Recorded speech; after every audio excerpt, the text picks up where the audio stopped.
What's up, guys? Today, shoot my Japanese Arisaka.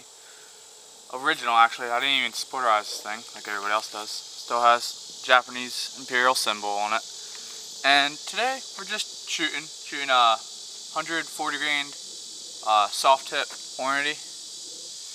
But the thing that gets me about this is, for this type of ammo, cost me for 20 rounds $35, which is a little ridiculous, but oh, you pay for it.